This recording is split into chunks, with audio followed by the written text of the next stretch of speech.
బ్యాంక్‌లో ఎంప్లాయీస్ ఎవరైనా పనిచేస్తున్నారనుకోండి. బ్యాంక్‌లో ఎంప్లాయీస్ పనిచేసే వాళ్ళకి బ్యాంక్‌లో జాయిన్ అవ్వగానే వాళ్ళకి నకిలీ నోట్లు ఎలా ఐడెంటిఫై చేయాలనేది ట్రైనింగ్ ఇస్తారు.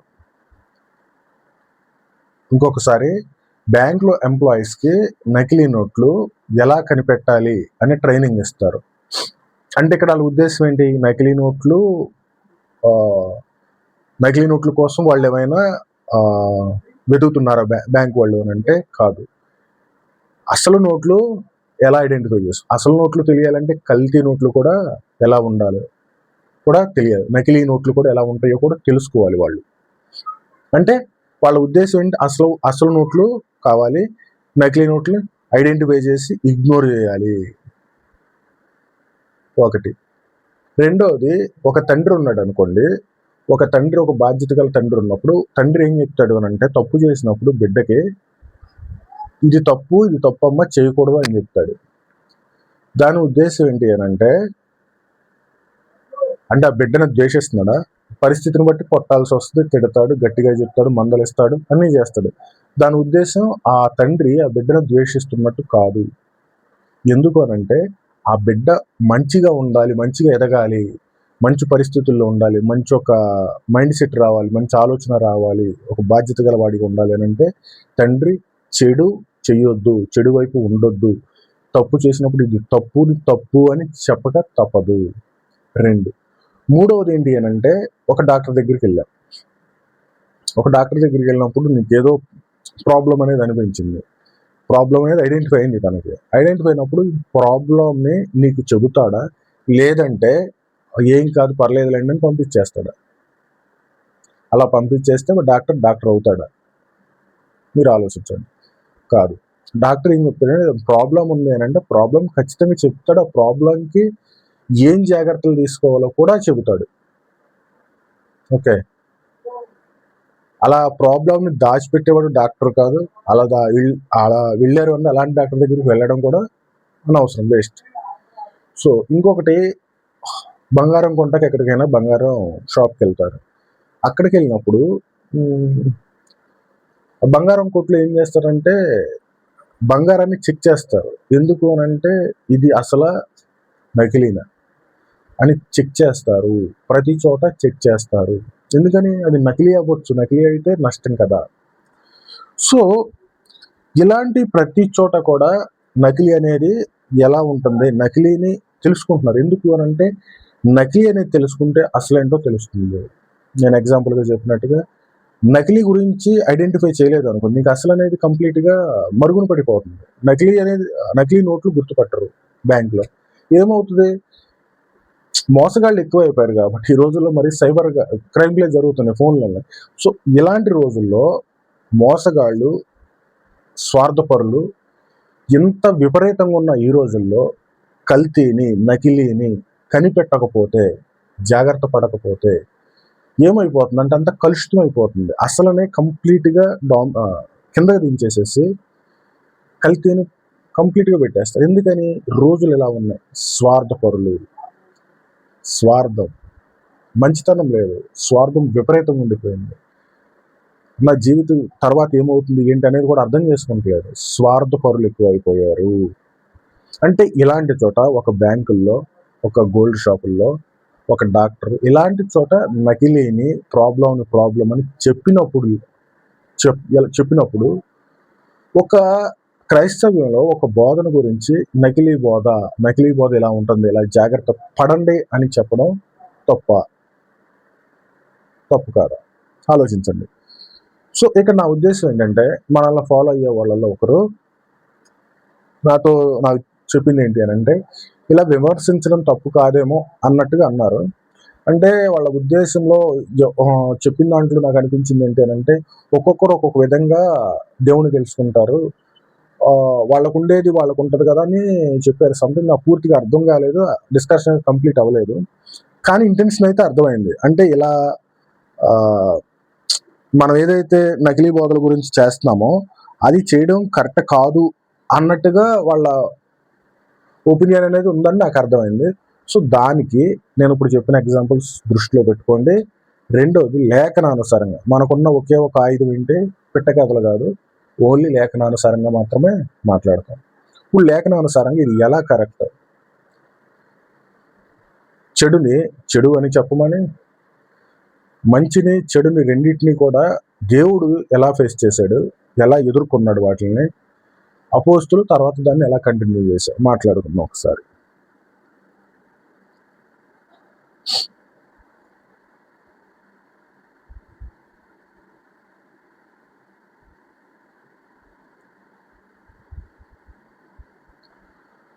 దానికంటే ముందుగా ఈ రోజున నేను చెప్పాను కదా, ఇప్పుడు స్వార్థపరులు ఎలా తయారైపోయారు అంటే మంచి చెడు ఏమీ తెలియట్లేదు. ఎలా ఉందనంటే కూతురు మీదకి తండ్రి వెళ్ళిపోతున్నాడు, అంటే ఏదో బ్యాడ్ థాట్ వెళ్తున్నాడు. అంటే ఇప్పుడు ప్రపంచం అనేది ఎలా అయిపోయిందంటే స్వార్థం ఎక్కువైపోయింది, చెడు ఎక్కువైపోయింది బాగా. సో అలాంటి చోట ఏం మాత్రం ఎంట్రన్స్ ఎగ్జామ్ కానీ ఏం మాత్రం ఏమీ లేకుండా ఓపెన్ డోర్స్ ఉంచేసేసి క్రైస్తవులు ఎవరైనా బోధ చేయొచ్చు, ఎలాగైనా చేయొచ్చు అనేసేసి ఉన్నప్పుడు నకిలీ గాళ్ళందరూ ఎక్కువైపోయారు, కల్తీ గాళ్ళందరూ. ఇలాంటి కల్తీ గాళ్ళందరూ వచ్చేసి వాళ్ళ ఇష్టం వచ్చింది చెప్తున్నారు. అడగడానికి ఎవరూ లేరు, ఇది తప్పు అని చెప్పడానికి రిస్ట్రిక్ట్ చేసేవాళ్ళు ఎవరు లేరు, ఎవరి ఇష్టం వచ్చింది వాళ్ళదే. దానివల్ల వచ్చే నష్టం ఏంటి అని అంటే అసలు అనేది చెప్పే కూడా నకిలీ వాళ్ళు ఎలా చెప్తున్నారంటే మనస్సుకి నచ్చినట్టుగా ఏదైతే మనకు నచ్చుతుందో ఆ విధంగా చెప్తారు. ఆబ్వియస్లీ బైబిల్లో ఉన్నది ఉన్నట్టు చెప్పకపోతే ఇంకేదైనా చెప్తే ఖచ్చితంగా మనిషి మనసుకు నచ్చిద్ది. ఎందుకు అనంటే బైబిల్ ఏం చెప్పింది అనంటే ఎవరైతే లోకంతో ఉండాలనుకుంటారో వాళ్ళు దేవునికి శత్రువు అవుతారు అని చెప్పింది. దట్ మీన్స్ నువ్వు ఎప్పుడైతే దేవుని గురించి ఉన్నట్లుగా మాట్లాడతావో లోకంలో ఉన్న వాళ్ళకి నచ్చవు, అది షూర్. అంటే నువ్వు ఎప్పుడైతే కల్తీది చెప్తావో, నకిలీ బోధ చెప్తావో, నకిలీ మాటలు చెప్తావో అప్పుడు ఆటోమేటిక్గా నీకు అట్రాక్షన్ ఎక్కువగా ఉంటుంది. దీని గురించి పౌలు గారు గలతీయులకు రాసిన పత్రికలో 1వ అధ్యాయం 8వ వచనం ఏం చెప్పాడు చూడండి. మేమైనను పరలోకము నుండి వచ్చిన దూత అయినను మేము ప్రకటించిన సువార్తకు భిన్నమైన సువార్త ప్రకటించిన ఎడల అతడు శపింపబడిన వాడగును. ఏమంటున్నాడు? మేమైనను పరలోకం నుండి దూత వచ్చి చెప్పినా కానీ మేము చెప్పిన దానికి, దేవుడు చెప్పిన బోధకి భిన్నంగా ఏదన్నా చెప్తే వాడు శాపగ్రస్తుడు అవుతాడు అని చెప్తుంది.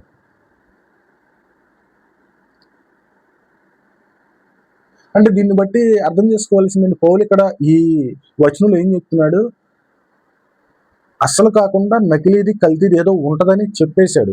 అసలు బోధ కాకుండా దుర్బోధ ఉంటదని చెప్పాడు. ఇప్పుడు ఈ రోజున ఉంది. అంటే పౌలు ఇంటెన్షన్ ఏంటి, అంత శపించబడిన వాడగును అని అంటే అతను కూడా విమర్శిస్తున్నాడు కదా. అతను కూడా మనం ఇంకా చెప్పేది ఒకరి పేరు చెప్పకుండా ఎవరి పేరు చెప్పకుండా మాట్లాడుతుంది. ఇలాంటి బోధ కాకుండా ఇలాంటి బోధ తెచ్చిన వాడు శాపగ్రస్తుడు అవుతాడు అని అంటున్నాడు. అంటే ఎంత సివియర్గా ఉందో చూడండి అక్కడ సిచ్యువేషన్. పౌలు ఎలా చెప్తాడు, బైబిల్లో ఉన్న బోధకి ఇటు కానీ అటు కానీ వెళ్ళామంటే అతడు శాపగ్రస్తుడే అని అంటున్నాడు. అంటే ఏంటి, పౌలు గారికి తెలియదు అంటారా? నిజం ఎప్పుడు ఒంటరిగానే ఉంటుంది. నిజం ఎప్పుడు ఏంటి అని అంటే బైబిల్లో ఉన్నదే నిజం, సత్యం, ఇంకా వేరేది ఏది కూడా కలుపుకోదు. అటు కానీ ఇటు కానీ వెళ్తే వాడు ఏమవుతాడంటే శాపగ్రస్తుడు. అంటే ఉంటదా అని అంటే ఉంటదే అని ఆ రోజే చెప్పాడు. దాన్ని ఇంకా ముందుకెళ్తే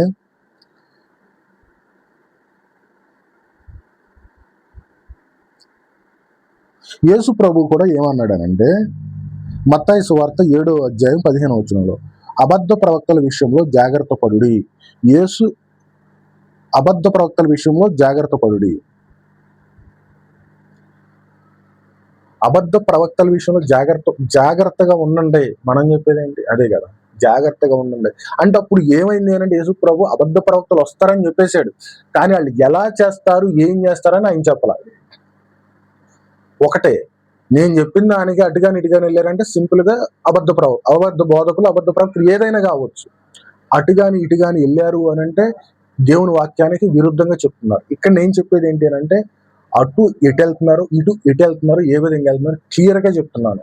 ఎందుకు ఇక్కడ ఆడియన్స్ ఏమైపోతున్నారంటే క్రైస్తవ్యంలో ఉన్న వాళ్ళు ఏం చేస్తున్నారంటే ఆలోచించట్లేదు, అర్థం చేసుకుంటలేదు.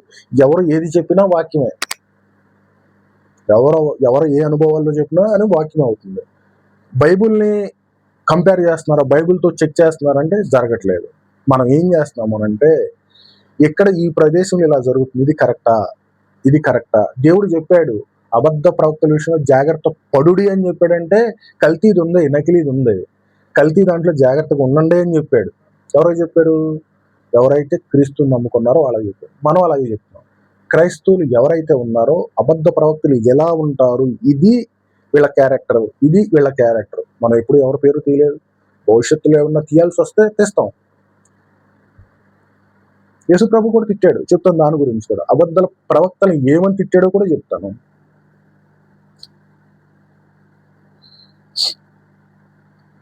మత్తయి సువార్త 23:27 చూడండి. యేసు ప్రభు ఏమంటాడు? మీరు వెలుపల తెల్లగా ఉన్న సమాధుల వంటి వారు, సున్నం కొట్టిన సమాధులు వారు. అంటే యేసు ప్రభు వాళ్ళని ఏమన్నారు? బతుకున్న వాళ్ళని ఏమన్నారంటే సమాధి లాంటి వాళ్ళు మీరు అని అన్నారు. సమాధిలో ఏముంటుంది? కంపు. యేసుప్రభు అంటే ఈ రోజున బూతులు ఇలా వచ్చేసింది, కానీ యేసుప్రభు తిట్టిన తిట్టు అనేది అంత సివియర్గా ఉంది. మీరు సున్నం కొట్టిన సమాధి నువ్వు అని అన్నాడంటే ఎవరినన్నాడు? పరిసయ్యుల్ని, శాస్త్రుల్ని, ధర్మశాస్త్రాన్ని కంఠోపతంగా చదివిన ఆ రోజు బోధించే పరిసయ్యుల్ని అన్నాడు. అంటే ఈరోజు పాస్టర్లని. ఈరోజు ఎవరైతే పాస్టర్లుగా ఉన్నారో ఆ పాస్టర్లు ఆ రోజు పరిసయ్యులు కావచ్చు, శాస్త్రులు కావచ్చు, ఎవరైనా ధర్మశాస్త్రాన్ని కంఠోపతంగా చెప్పేవాళ్ళు. వాళ్ళందరినీ ఏమన్నాడు? మీరు సున్నం కొట్టిన సమాధి, బయట మాత్రమే తెల్లగా కనపడతారు, లోపలంతా కంపే అని చెప్పేసి అన్నాడు. ఎందుకన్నాడు? వాళ్ళు అలా చేస్తున్నారు కాబట్టి అన్నాడు. మనం చెప్పేది ఏంటి? బైబిల్కి వ్యతిరేకంగా ఏది ఉందో, ఎలా ఉందో ఇక్కడ చెప్పిందండి, ఇక్కడ జరుగుతున్నదండి. ఈరోజు రీసెంట్గా ఒక వీడియో రిలీజ్ చేసాం. ఏంటి అని అంటే తమ్మునాలు ఏముంటుందంటే దొంగ సాక్ష్యాలు. ఇట్స్ ఓకే, ఒకరి పేరు తీయలేదు, కానీ మనం చెప్పింది ఏంటి అని అంటే నిజమైన సాక్ష్యం అంటే ఏంటి, నిజమైన సాక్ష్యం అనేది ఎలా ఉంటుందో మనం చెప్పాం. నిజమైన సాక్ష్యం ఎలా ఉంటుంది? నువ్వు ఎప్పుడైతే దేవుడు ఎందుంటావు అప్పుడే నూతన సృష్టి అని చెప్పింది నిజమైన సాక్ష్యం. నిజంగా మారిపోతావు. పూర్వం ఉన్న జీవితం అనేది నీలో ఉండదు, అలాంటి ప్రవర్తన అనేది ఉండదు, అలాంటి మాటలనే ఉండవు, ఏది ఉండదు. నూతనంగా మార్చబడతావు. సృష్టి, నూతన సృష్టి, పసిపిల్లవాని హృదయం వలె అయిపోతుంది. ఇది నిజమైన సాక్ష్యం అంటారు. దీంట్లో మంచిగా ఉంది కదా, విమర్శ ఎక్కడ ఉంది? నువ్వు తెలుసుకోవాలి. ఏం తెలుసుకోవాలి అని అంటే ఇలాంటి సాక్ష్యాలు అనేవి తప్పు, దేవునికి వ్యతిరేకంగా ఉన్న సాక్ష్యాలు. ఇలాంటి సాక్ష్యాలు నమ్మకూడదన్న అవేర్నెస్ రావాలి, అంతే కదా. నువ్వు ఇలా చెప్పినా కూడా అలాగే ఉన్నావంటే మనం చేసేది, నా బాధ్యత ఏంటి అని అంటే మంచిని ఎలాగైతే చెప్తానో ఇది మంచి కాదు, ఇది చెడు అని కూడా చెప్పాల్సిన బాధ్యత నాకు దేవుడు ఇచ్చాడు. Right, okay.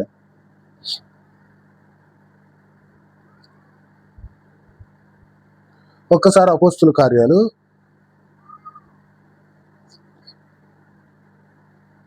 20:29-31 చూడండి. నేను వెళ్ళిన తర్వాత క్రూరమైన తోడేళ్లు మీలోనికి వచ్చెదరు, మీలో నుండి వక్రీకృతమైన మాటలు చెప్పువారు లేచెదరు.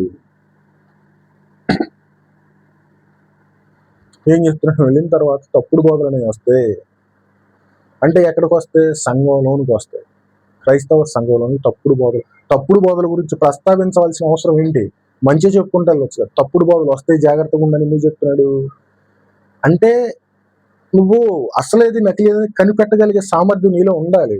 ఇలా చెప్తున్నాడు అంటే ఇది నకిలీ, జాగ్రత్తగా ఉండాలి అనేది నీకు తెలియాలి. ఎందుకు తెలియాలి? ఈ రోజున ప్రతిదీ ఎందుకు ఎక్స్ప్లెయిన్ చేసి చెప్తున్నావు అంటే అది మన దౌర్భాగ్యం. ఎందుకు అనంటే అసలు అనేది మరుగున పడిపోయింది, కప్పేశారు దాన్ని, ఎక్కడో తన్నుకులాడుతుంది. అంటే ఊపిరాడ తణుకులాడుతుంది అనమాట. ఎందుకని? కల్తీగాళ్ళు ఎక్కువైపోయారు, నకిలీగాళ్ళు ఎక్కువైపోయారు. అంటే ఈ నకిలీ క్రైస్తవం అనేది ఏం చేస్తున్నాం అంటే కంప్లీట్ గా డామినేట్ చేసేసి అసలు క్రైస్తవ్యాన్ని, నిజంగా సత్యాన్ని, అసత్యం అనేది కంప్లీట్ గా సమాజ్ చేసేస్తుంది. ఎందుకని అంటే ఈ రోజుల్లో ఉన్న వాళ్ళందరూ కూడా అసత్యం వైపు పరుగులాడుతున్నారు, ప్రాస్పరిటీ వైపు పరుగులాడుతున్నారు, బ్లెస్సింగ్స్ వైపు కావాలంటున్నారు. ఇవన్నీ కూడా బైబిల్కి వ్యతిరేకం. ఎప్పుడైతే బ్లెస్సింగ్ అని కానీ, ఆశీర్వాదాలని కానీ ఇలాంటివి వచ్చినాయో అది అసత్యం. దేవుడు ఎప్పుడు చెప్పలా. దేవుడు చెప్పింది పరలోక రాజ్యం, పాపం, పాప క్షమాపణ, మారు మనస్సు, ప్రత్యాత్తాపం. దేవుడు చెప్పింది ఇది క్రైస్తవంలో ఉన్న బోధ. ఈరోజు ఏమైపోయింది? బ్లెస్సింగ్స్, ఆరోగ్యం, ప్రాస్పెరిటీ, డబ్బు కావాలా, ఆశీర్వాద పండుగలు. ఏంటి పండుగలు? ఇవన్నీ కూడా జరుగుతున్నాయి. మరి ఇది కరెక్టా? బైబిల్కి వ్యతిరేకం. చెప్పకపోతే ఎలాగా? అంటే కొంతమంది తెలిసి చేస్తారు, తెలిసి చేసేవాళ్ళు మనం ఏం చేయలేం. కానీ చెప్పినప్పుడు ఒకరైనా మారొచ్చు. నాకు 1000 మంది 1,00,000 మంది చూసినప్పుడు ఒక్కరు మారినా కానీ చాలా సంతోషం నాకు. ఇంకొకటి, తెలియని వాళ్ళు కూడా ఏం చేస్తున్నారు, నిజంగా ఇదే సువార్త అనుకుంటున్నారు. అది పెద్ద ప్రాబ్లం అవుతుంది. అంటే ఒక పెద్ద మనిషిగా, ఒక పెద్ద పాస్టర్గా చలామణి అవుతున్న మనిషి ఒక మాట ఇలా చెప్పాడు అని అంటే దాన్ని ఇంకా లైసెన్స్గా తీసేసుకునే వాళ్ళు చాలా మంది అయిపోయారు, చాలా మంది తయారైపోయారు. అలా అంటే అలాంటి సందర్భాల్లో మనం వాళ్ళని జాగ్రత్త పరులుగా చేయకపోతే ఏమైపోతారు వాళ్ళు? దేవుడు చెప్పిన మాటను వదిలేస్తున్నారు, ఒక పాస్టర్ చెప్పిన దేన్నో ఒక దారిగా, ఒక రూట్గానో తీసుకుని వెళ్తున్నారు. దేవుడు చెప్పింది ఏంటి? ఇది చెయ్యొద్దు అని అన్నాడు. ఇది చేయొచ్చు అని ఒక మాట చెప్తున్నాడు అనుకోండి, వెళ్ళిపోతున్నారు. అదొక లైసెన్స్గా తీసుకుంటున్నారు. దేవుడి వాక్యంతో సరిపోల్చట్లేదు.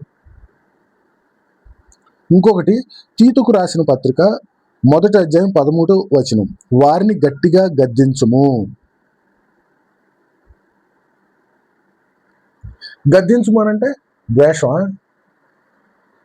ఇక్కడ ఏమంటున్నాడు? గద్దించుము అని అంటున్నాడు. గద్దించుము అని అన్నప్పుడు ద్వేషంతోనా, కోపంతోనా, దేనితో? ప్రేమతో.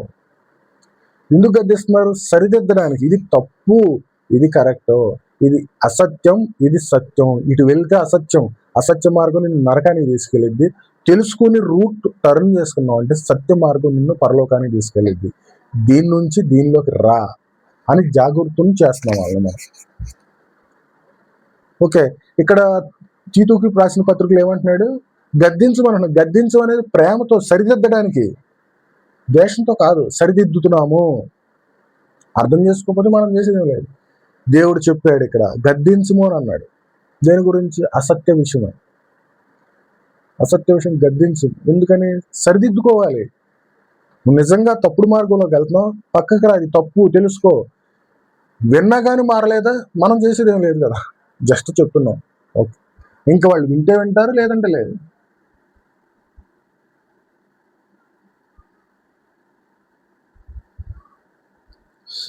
అంటే కొంతమంది ఏమంటారు, క్రైస్తవం అంటే ప్రేమతో ఉండాలి, ఒకరిని వేలెత్తి చూపించకూడదు. ఇంకొకటి ఇక్కడ గమనించండి, ఒకరు అని అన్నది ఇప్పటి వరకు.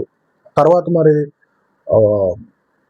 ఒక మనిషిని పర్టికులర్గా కూడా మాట్లాడతానేమో తెలియదు, కానీ ఇప్పటి వరకు ఒక మనిషి పర్టికులర్గా ఒక మనిషి గురించి చేసే తప్పుడు బోధ నేను మాట్లాడుతుంది ఏది అని అంటే బోధ గురించే మాట్లాడుతుంది. ఆ పర్టికులర్ ఏంటి అని అంటే అది ఏదైతే ఉంటుందో అసలు నువ్వు ఇప్పుడు చెప్పాను కదా, తప్పుడు సాక్ష్యాలు చెప్పే వాళ్ళ గురించి మాట్లాడదు. తప్పుడు సాక్ష్యాలు ఎలా ఉంటాయి, నిజమైన సాక్ష్యం ఏంటి? ఇప్పటివరకు అదే మంది. తప్పుడు సాక్ష్యాలు చాలా మంది చెప్తున్నారు అసత్యంగా. చెప్పే వాళ్ళ గురించి ఇలా చెప్పారని మనిషిని XYZ అని నేను ప్రస్తావించలేదు, కానీ ప్రస్తావించే రోజు వస్తుందేమో మనకు తెలియదు. కానీ మనం మాట్లాడుతుంది ఏంటంటే తప్పుడు సాక్ష్యం ఇది, ఇలా ఉంటే తప్పుడు సాక్ష్యం. నిజమైన సాక్ష్యం ఏంటి? ఇది, దీన్ని నువ్వు నమ్మొద్దు, దీన్ని చెయ్యాలని ప్రయత్నం చెయ్యొద్దు, ఇది సత్యం. ఈ సత్యమైన సాక్ష్యం వైపు, నిజమైన సాక్ష్యం వైపు నువ్వు ఉండు. నిజమైన సాక్ష్యం కలిగి జీవించడానికి ప్రయత్నించే. నిజమైన సాక్ష్యం కలిగి జీవించాలంటే ఎలా జీవించాలి అనేది మాత్రం చెప్తున్నా. ఓకే, నెక్స్ట్ అంటే ప్రేమ అనేది ఎలా ఉంటుందో ఒకసారి చూడండి. అంటే ప్రేమ కలిగి ఉండాలి, ఒకరి మీద ఒకరు మాట్లాడుకుంటే ఒకసారి చూడండి. దానికి ఎఫెసీయులకు రాసిన పత్రిక 5వ అధ్యాయం 11వ వచనం పౌలు గారు చెప్తున్నారు, అంధకారపు బలహీన క్రియలతో పాలు పంచుకోకుడి, అవి బయటపడేలా చేయుడి. ఇక్కడ ఏం చెప్తున్నాడు? బయటపడేలా చేయాలి. అసత్యంతో మీరు పాలు పెంచుకోకూడదు, దాళ్లతో కలవద్దు అని ఆపల. అక్కడ ఏం చెప్తున్నాడు? బయట పడేలా చేయండి అని అన్నాడు. అసత్యాన్ని బయట పెట్టండి అని అంటున్నాడు. అసత్యం కనిపించింది దానికి, అసత్యంతో కలవకూడదు అని అంతవరకే ఉంటే బాగుండేది. వాటిని బయటపడేలా చేయండి అని అన్నాడు. కలవద్దు అన్నప్పుడు అసలు ఇంకా దానికి చెప్పలేదు. విపరీతం అయిపోయిన ఇది అసత్యం, నేను తెలుసుకున్న అసత్యం ఏంటో. నాకు ఇలా తెలుసుకోవాలనంటే చెప్పకపోతే ఎవరో చెప్తారు, నాకెవరో చెప్పారు, నేను చెప్పిన దాని తర్వాత ఇంకా బైబిల్ చదువుతూ ఉన్నాను. నాకు తెలిసింది నిజంగా సత్యం అంటే ఇది, అది అసత్యం అని తెలిసింది. నేను విన్న వాటిని కన్న వాటిని చెప్పకుండా మేము ఉండలేం. మాకు తెలిసిందని చెప్తాం. ఓకే, బయటపడేలా చేయండి అని అన్నాడు. అసత్యంతో పాలు పంచుకోవద్దు అని అంటున్నా, బయటపడేలా చేయండి అని అంటున్నాడు.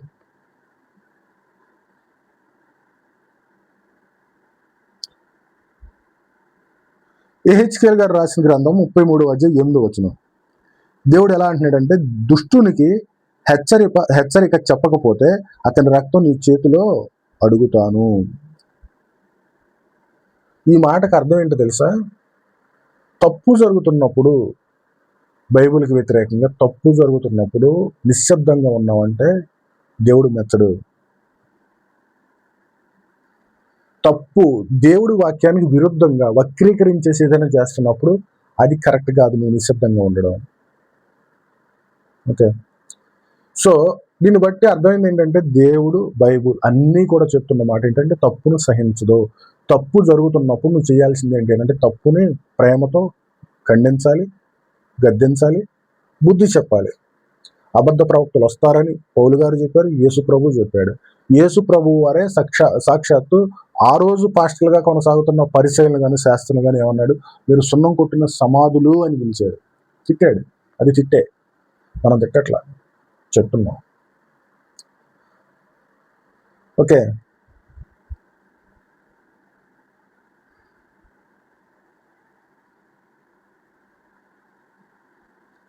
ఇంకా నేను ఫైనల్గా చెప్పాలనుకునేది ఏంటి అని అంటే, తప్పును చూపించడం విమర్శ కాదు. విమర్శలో అయినా సద్విమర్శ మరీ మంచిది. తప్పును చూపించడం మంచిగా ఒకరికొకరు విమర్శ చేసుకోవాలి.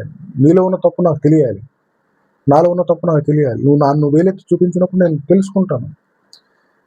ఇంకోటి మనం చేసేది ఏంటంటే, ఏ ఒక్క మనిషిని చెప్పట్లేదు, మనం ఇంటెన్షన్ అంటే బోధ ఏదైతే ఒక మనిషిని టార్గెట్గా చేసి, అంటే ఫర్ ఎగ్జాంపుల్ మనం మాట్లాడిన అన్నింటిలో కూడా చూడండి, పోరాడుతున్నాం అంటున్నారు. పోరాటాలు ఎందుకు? దేవుడు పోరాడమని చెప్పాడా? దేవుడు పోరాడమని చెప్పలేదు కదా. ఎందుకు పోరాడుతున్నారు? వాళ్ళ స్వలాభం, వాళ్ళ స్వార్థం. రాజకీయాల్లోకి వెళ్తామంటున్నారు. రాజకీయాల్లోకి వెళ్ళమన్నప్పుడు రాజకీయాల్లోకి వెళ్తే నువ్వు నిజమైన క్రైస్తవులాగా ఉంటావా? ఉండలేవు, అసాధ్యం అది. నువ్వు క్రీస్తు యొక్క లేఖనానికి అనుగుణంగా నువ్వు బతుకుతావా? బతకలేవు.